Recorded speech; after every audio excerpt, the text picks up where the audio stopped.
దాంట్లో నువ్వు పాత్ర తీసుకోవాలని అనుకుంటున్నావా లేదా? ఎందుకు వెనకట ఒక పెద్ద మనిషి అన్నాడంట, నీకోసం జరుగుతున్న పోరాటంలో నువ్వు లేవు అంటే అది నీ దురదృష్టం. నీకోసం జరుగుతున్న పోరాటంలో నువ్వే లేవు ఆ పోరాటంలో అంటే నీ దురదృష్టం అది. ఇప్పుడు భారతదేశంలో ఇంత పెద్ద ప్రక్రియ జరుగుతూ ఉంది. విశ్వంలో మొదటి ఎకానమీ, లార్జెస్ట్ ఎకానమీలో మనం పోతా ఉన్నాం. దాంట్లో నీ భాగం ఉందా లేదా అని నువ్వే ఆలోచన చేసుకో. అది ఇప్పుడు మనం చేస్తున్నది డెమోగ్రాఫిక్స్లో. సో ఈ అందరికీ, ముఖ్యంగా మహిళలకి, తర్వాత యువకులకి పాత్ర ఇవ్వాలి, వాళ్ళు గర్వంగా తల ఎత్తుకుని బ్రతకాలి అనే ఉద్దేశంతోనే ఈ ఎంఎస్ఎంఈ మినిస్ట్రీ ఏర్పాటు చేయడము. దీంట్లో మరి ముద్రా బ్యాంక్ అంటే మినిస్ట్రీ ఫైనాన్స్ నుంచి వస్తుంది. ముద్రా బ్యాంక్ కానీ, విశ్వకర్మ కానీ, స్వానిధి కానీ ఇటువంటి కార్యక్రమాలు పెట్టారు. ఇందాక అధికారులంతా మాట్లాడారు. విశ్వకర్మలో రకరకాల స్కీమ్స్ ఉన్నాయి.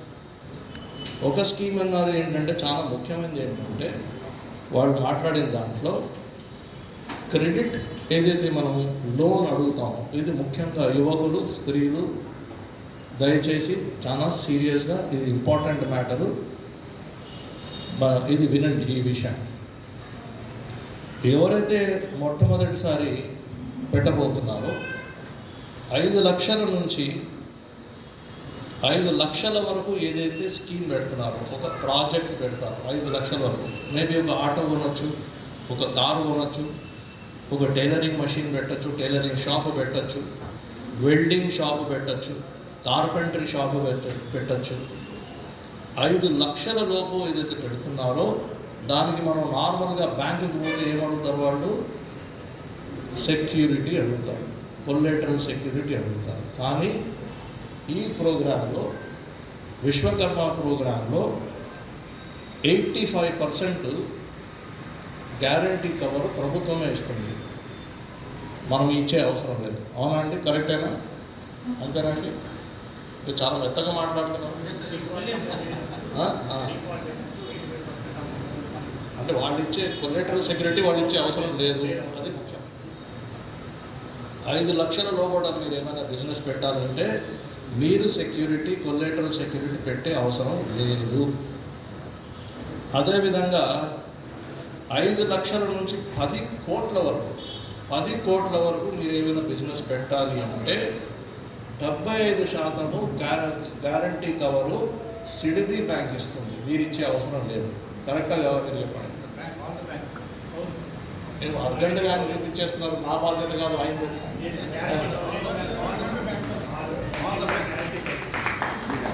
ఇది కూడా గ్యారంటీ కవర్ ఉంటుంది. అంటే మీరు మీ ఇల్లులు, మీ భూములు పెట్టి సెక్యూరిటీ ఇచ్చే అవసరం లేదు. బ్యాంక్ వాళ్ళు చాలా తమాషాగా మాట్లాడుతూ ఉంటారు.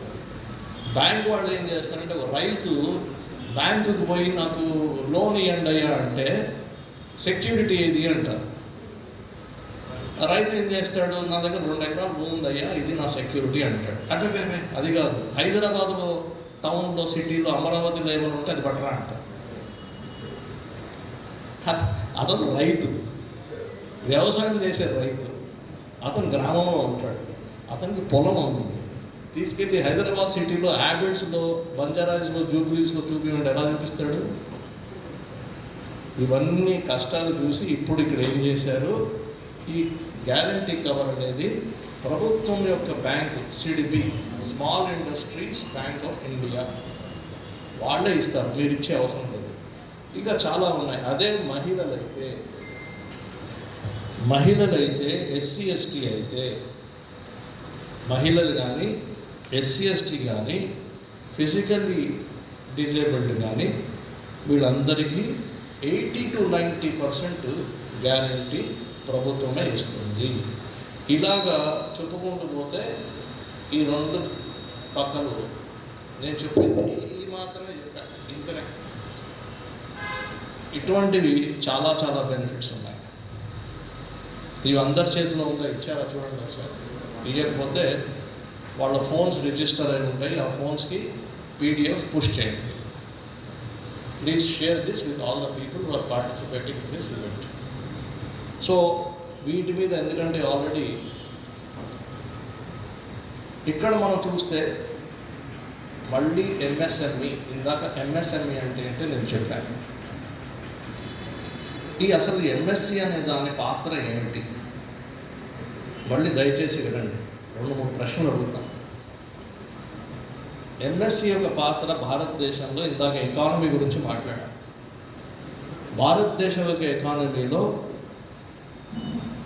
జీడిపి అని అంటారు, గ్రాస్ డొమెస్టిక్ ప్రోడక్ట్. జీడిపిలో 30% కాంట్రిబ్యూషను ఎంఎస్ఎంఈ నుంచే వస్తుంది. 30%, 30% of GDP of Indian economy is from MSME. చిన్నది కాదు ఎంఎస్సీ అంటే. 30% జీడిపి ఎంఎస్ఎంఈ నుంచి వస్తుంది. అది ఏంటి మాకు అర్థం కాలేదు జీడిపి అంటే, నెక్స్ట్ చెప్తాను. భారతదేశంలో మ్యానుఫ్యాక్చరింగ్ సెక్టర్ ఏదైతే మ్యానుఫ్యాక్చరింగ్ చేస్తారో ఆ మ్యానుఫ్యాక్చరింగ్ సెక్టర్లో కూడా 45% మ్యానుఫ్యాక్చరింగ్ ఎంఎస్ఎంఈ సెక్టర్ నుంచే వస్తుంది. అదేవిధంగా ఎక్స్పోర్ట్ ఏదైతే ఉందో, ఎవరైతే మీరు ఎంఎస్ఎంఈలో ఉన్నారో ఎక్స్పోర్ట్ కూడా 45% ఆఫ్ టోటల్ ఇండియన్ ఎక్స్పోర్ట్స్లో 45% ఎంఎస్ఎంఈ ద్వారా ఎక్స్పోర్ట్ అవుతాయి. ఆ తర్వాత మళ్ళీ చూస్తే ఎంతమంది ఉన్నారు దీంట్లో, మీరు ఎంతమందికి ఎంప్లాయ్మెంట్ ఇచ్చారు, మీరు స్వయం ఉపాధి చేసుకున్నారు, స్కిల్లింగ్ ఉంటే ఉద్యోగ అవకాశాలు వస్తాయి, అంతే కదండి, ఉద్యోగ అవకాశాలు వస్తాయి. స్కిల్ ఉంటే స్వయం ఉపాధి అవకాశాలు కూడా వస్తాయి, అంతే కదా. మళ్ళీ స్కిల్లింగ్ ఉంటే ఉద్యోగ అవకాశాలే కాదు, స్వయం ఉపాధి అవకాశాలే కాదు, ఉపాధి అవకాశాలు అంటే వేరే వాళ్ళు పెట్టిన యూనిట్లో నేను పోయి ఉద్యోగం చేయొచ్చు, నా దగ్గర స్కిల్ ఉంటాయి. 3 రకాల బెనిఫిట్స్ ఉంటాయి.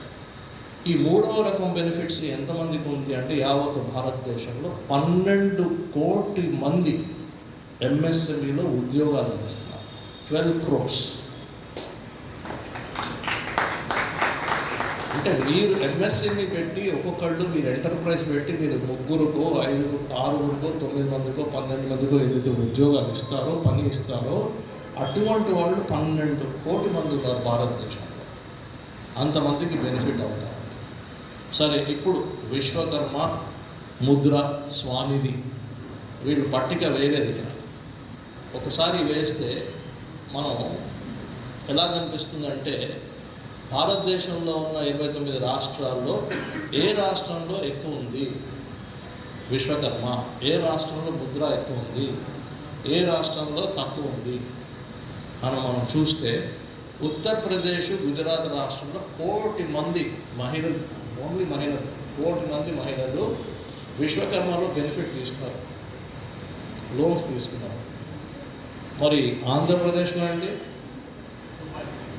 2 నాకు సిగ్గేస్తాం చెప్పండి, ఎంత చెప్పండి మళ్ళీ, 2.5 లక్షలు కూడా కాదు,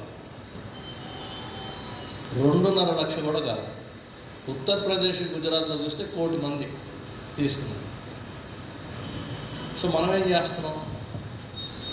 Whereas when you go anywhere, people will say Andhra people are more enterprising. But these figures are not suggesting that Andhra people are enterprising. Where are we lacking? Where are we failing? Is it that we are not creating proper awareness? Is it that we are not welcoming the entrepreneurs? I don't know. It is very easy to blame somebody. We should not do blame game. We should now become more proactive. We should become more proactive and encourage more entrepreneurs to do more. So we are lagging behind. Most importantly, Bapatla is lagging behind. The performance of Bapatla is very, very, very poor. So therefore I am requesting the officers to conduct every month events like this. Will events ఏం conduct చేస్తావు అంటే, what are the events you conduct?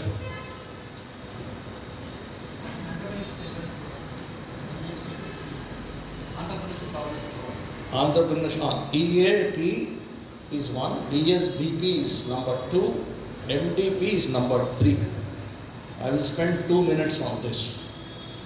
You are saying entrepreneurship awareness program in Bapatla Parliament constituency.